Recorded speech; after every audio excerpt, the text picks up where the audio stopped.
Ringan sama dijinjing, berat sama dipikul. Kita kenal ungkapan ini. Ya, kalau kita sedang memikul beban berat, kita selalu butuh orang yang dapat menyangga kita, menopang kita dan membantu kita memikul beban kita. Kita dapat memilih, tetapi sayangnya kita tidak dapat melepaskan apa yang disebut sebagai beban hidup tersebut. Kita maunya memilih, tapi ternyata nggak bisa lepas dari situ. Maka yang perlu kita cari adalah siapa orang yang dapat bersama dengan kita memikul beban hidup kita tanpa harus terpuruk dan kemudian mengalami kepedihan, kesendirian, tenggelam dalam kegelapan. Saudara yang terkasih dalam Kristus, mungkin Anda mengatakan, saya punya pasangan saya punya sahabat saya punya anak-anak saya, atau anak mengatakan orang tua saya, tempat di mana saya dapat meletakkan segala beban saya sehingga saya dapat berkembang. Dan ini penting. Ketika anak dibantu oleh orang tua, tidak berarti bahwa orang tua mengambil alih beban untuk anak, tetapi membantu mereka memikul agar mereka menjadi kuat. Demikian juga ketika Tuhan mengatakan dalam Injil hari ini,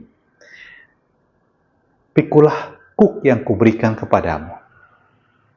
Tuhan tahu kita punya salib hidup. Tapi yang disebut dengan apa yang dikatakan Tuhan, dengan kuk.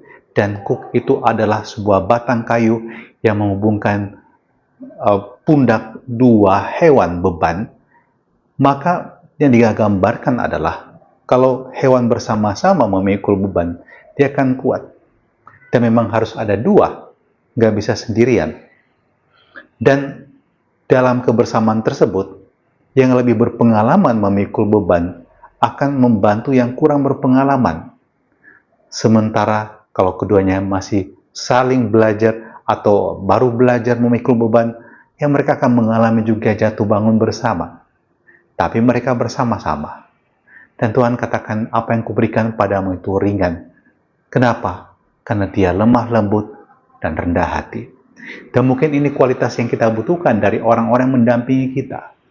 Lemah lembut dan rendah hati. Sebab kalau dia kasar, dia mengadili Anda tidak akan kuat. Anda hanya akan menerima nasihat dan nasihat.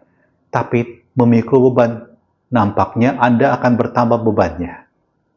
Maka mari kita mohon semoga Tuhan mengirimkan selalu orang-orang seperti ini dalam hidup kita. Tapi juga kita tahu kita datang kepada Tuhan saat semua beban terasa begitu berat dan bahkan ketika dunia mengecewakan kita. Dunia tidak mengerti kita. Mari kita mohon berkat-Nya untuk diri kita dan perjuangan kita. Tuhan bantu kami untuk memikul beban hidup kami ini. Engkau tahu Tuhan seringkali berat, tidak mudah. Kami kerap kali terpuruk.